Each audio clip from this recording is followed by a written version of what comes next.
Hi, I'm Anne and welcome back to my channel. Today we are going to be wrapping up my books that I read in January 2021. And yes, I know I'm wearing the sweater that my boyfriend wore in the last video. Let's just say he comes to my house and he's always cold, so I give him this, and it is mine. Moving on. So this month I believe I read 11 books. Yes, 11 books, which is pretty good, especially with how kind of crazy busy things have been, especially since I started school. So this month felt a little bit off for my reading because usually I have months where I have some really high rated books and some really low rated books and then just some in the middle. But this month, the majority of books I have are 3 stars. Out of the 11 books I read, 8 of them were 3 stars. So today I'm going to be talking about just the books I read this month. I'm hoping to be doing this every single month. I have been doing wrap-ups over on my blog for years, but to have to film them in video format feels a little bit weird. I'm going to be going from lowest rated to highest rated, so I'm going to start with 1 star up to 5 star. I do not have any 1 star this month, which was really great, but I do have 1 2-star, so we're going to get to that, and that is The Lying Game by Ruth Ware. So this is a book about a group of friends that had this lying game when they were in elementary school, and there was this like mystery and something's going on, and say 20 years later or whatever, when they are older, this one of the girls writes to the rest and contacts them saying, you need to come back here. So most of the book is spent trying to figure out what happened in the past and figure out what's going on in the present, that type of thing. I have only read one other book by Ruth Ware, which I enjoyed much better, The Death of Mrs. Westerway. I'm pretty sure I gave it 4 stars. I really enjoyed that book, even though the middle for me felt a little bit slow, whereas this one really fell flat to me. Not only was the middle extremely slow, but I couldn't really connect to any of the characters. There are like 4 main girls, and I just honestly didn't really like any of them. I kind of liked Fatima. She was like kind of likable. I enjoyed her loyalty and her strength, but the other girls I didn't really like, and I hated how the story was spent almost half of it back when they were in elementary school, and I honestly could not care about that at all. It also didn't help that for the first like 25 to almost 50% of the book, we were stuck inside this character's head that knew a lot of what was going on, but we were purposefully kept in the dark, which I understand the whole point of an unreliable narrator and stuff like that, but I just did not think it was necessary for this book. And I was really frustrated that this character whose head we're in, so we're hearing her thoughts, did not tell us what was going on, and we were not told what was going on even if she knew. I don't think that's fair to the reader. And then, I did enjoy the ending and I liked some of the twists, but I just did not like most of the book. The next book is Murder in Old Bombay by Nev March. So this book is a kind of cozy historical mystery set in the 1800s Bombay. Bombay is part of India, and at the time it was a British colony. So it follows this half Indian, half European guy who sets out to investigate this mysterious death of these 2 women. He's hired by the family to figure out what's going on. I ended up giving this 3 stars. So all of these are 3 stars. I should have mentioned that earlier. This book was interesting and I liked the plot and the mystery. It was a little slow for the mystery. I wanted it to introduce more suspects earlier. He was an interesting protagonist. I just did not care about the romance, which I won't get into at all, but I love the setting. The idea of it's set in the British colony of India, so there's a drastic class difference between like the Indians and the British people, and there's conflict between different religions. It's really an interesting setting, and I love the setting, but the mystery was average. It wasn't bad, but it wasn't great, and I really didn't like most of the characters. The next book is The Haunting of Sunshine House by Dollmaker Best. I talked about this a bit in my Winter Ween video.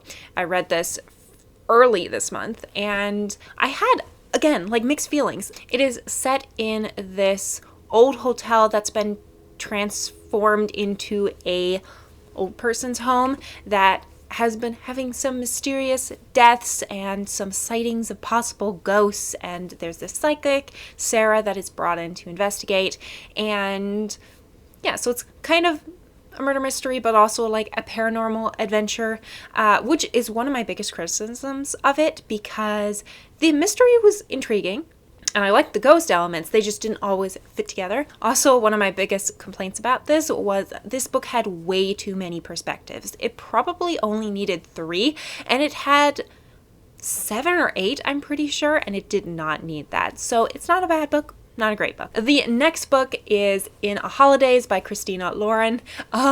Holly from Holly by Golly has been highly recommending this book, so I ended up reading it. I didn't hate it, but I don't think I loved it as much as she did. I really enjoyed the cozy atmosphere. This is set over Christmas holiday, where these groups of friends get together, and the main character, May, is the second generation. So there's like 4 guy friends and 2 girl friends that were super close, and they like married and they have kids, and they all come to this cabin for the holidays every single year. And she's also been in love with the older son of one of the families for a long time, and she ends up like kissing the younger son, and then she has to go home from the holidays, but they end up getting in a car crash, and she wakes up back on the plane going to the cabin for the first time. And yeah, so it turns out she's in this loop, a little bit like Groundhog Day, and she has to figure out what to do to achieve happiness. I really loved how they handled the whole premise of Groundhog's Day. Usually I'm not as big a fan of those types of movies. I haven't read a book like that, but I've watched a few movies like that, and usually they're very repetitive, and this one really kept it interesting. I also loved so many of the characters. They were kind of hilarious and adorable, and I love the feel of Christmas, the idea of going to a cabin, celebrating. There's a lot of fun things like cooking and snowball fights, and it has that Christmassy feel. Now, I did read it after Christmas, but you know, a couple weeks late, never hurt anybody. But the only thing I really didn't like about this book was the romance. I'm gonna say it out loud. I was not a big fan of Andrew as a character. Like, he was one of the few characters that I was not intrigued by. Like, I loved every single one of the other characters. Even May is enjoyable, but I did not like Andrew. So yeah. The next book is Fragments of the Lost by Megan Miranda. So this book follows this young woman who her boyfriend got killed in a car crash right after they broke up, and she is called in by his mother to pack up his belongings because his family is now moving. And as she does, she starts to unweave the past, kind of figure out what might have happened to him, and uncover some like darker secrets. It's an intriguing premise. I ended up giving it 3 stars because I liked the mystery aspects, but the first half of the book is pretty much her in his room going through his stuff and having these memories of them together, which I understand if you're doing a slow burn, a story about grief, that would be fine. And then it turned more into a thriller the second half of the book. And it just didn't go together, the two sides. I thought it was going to be like a thought-provoking story, commentary on grief, and then it turned into like a moving thriller, and yeah, it just didn't go together, honestly. But I did enjoy the ending and the thriller side. The next one I read is Death at Bishop's Keep by Robin Page. So it follows Kate, who is kind of not fitting into society of the Victorian era, and she gets contacted by her aunt to come work for her in England, and Kate is like, ooh, adventure, cool, I'm going.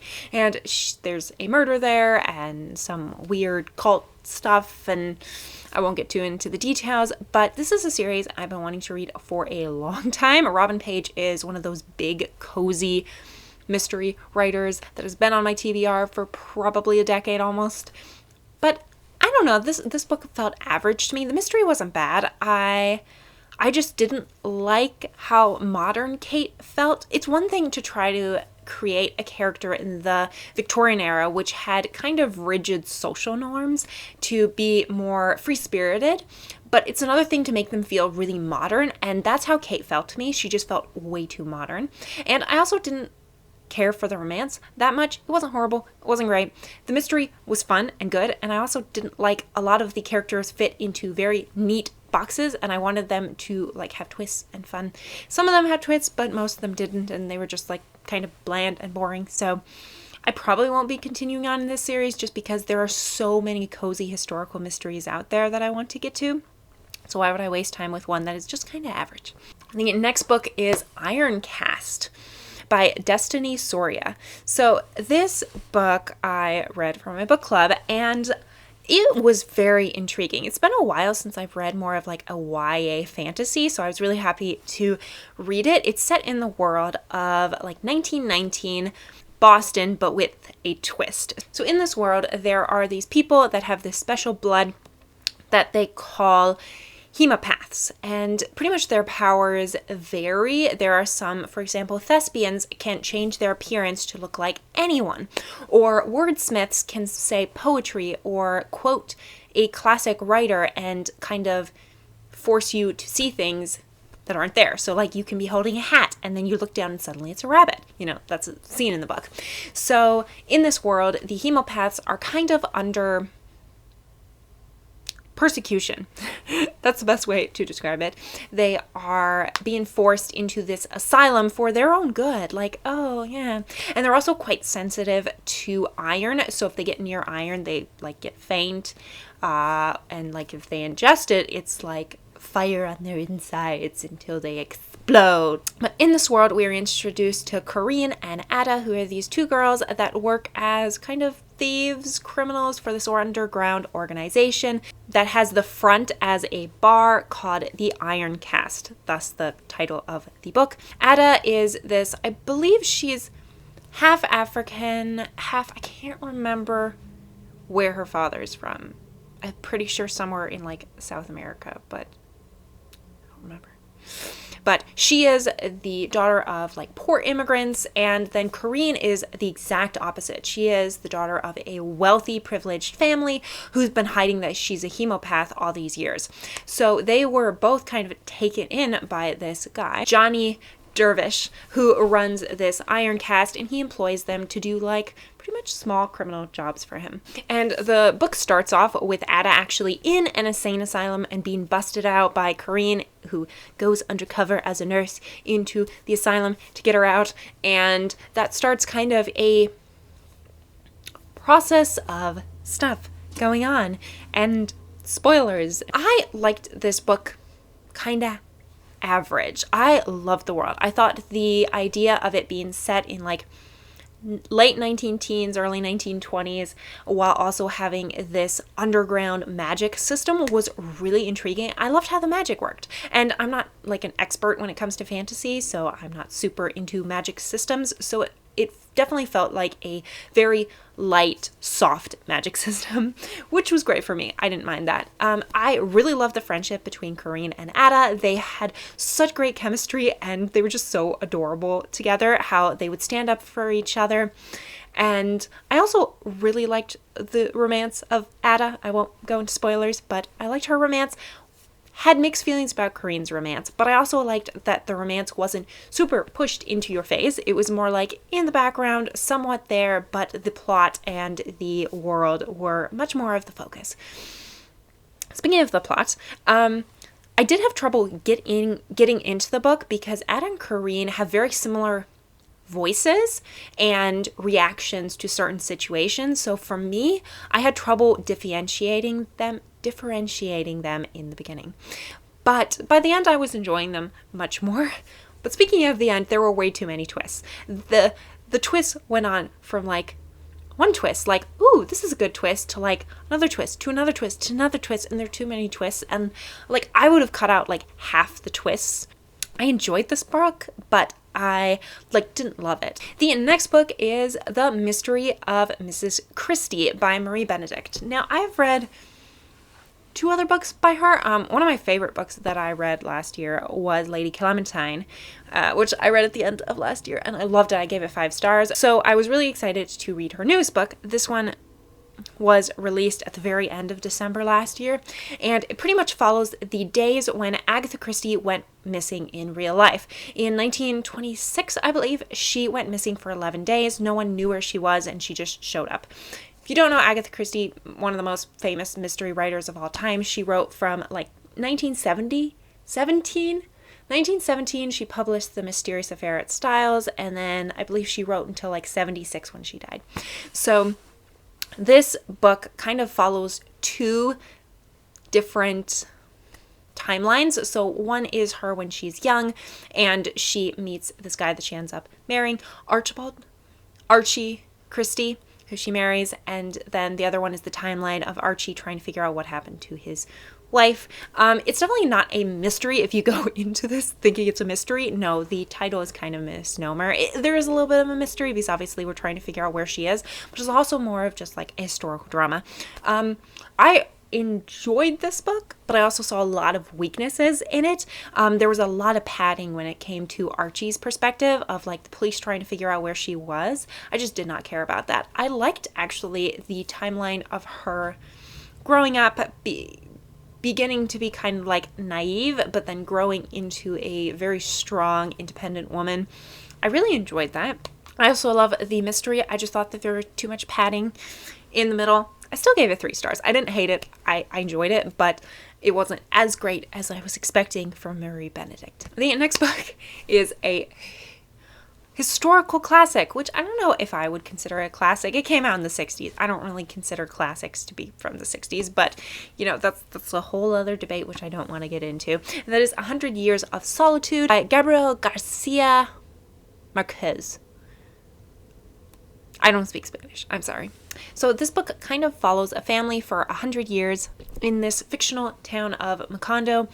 It's, I believe, in some South American country. We never really get that much information about it, but this book was pretty hard.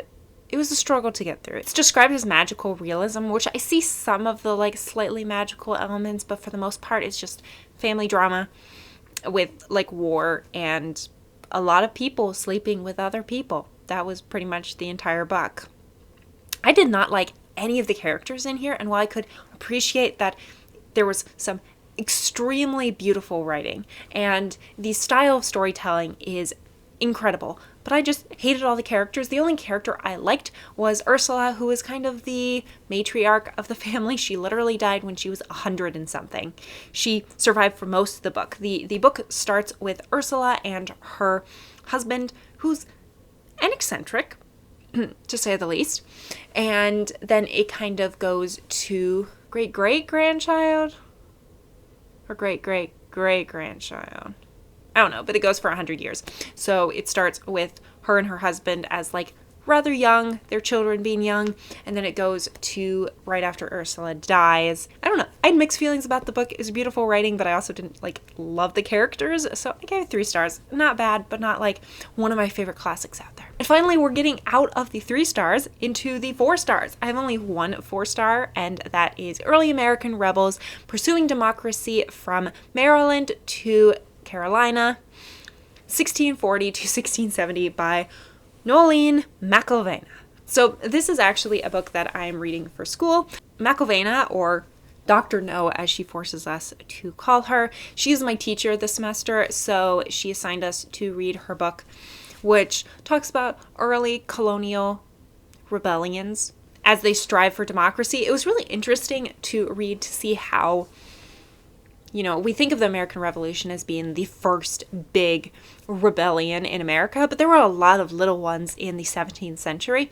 So I really enjoyed that. But this book is really tough to get through. It is extremely dense, and there are a few terms that you are kind of expected to know the meaning of. Just certain things that make me feel like this book was geared more towards scholars, or at least people that have a little bit of a working knowledge of this colonial era.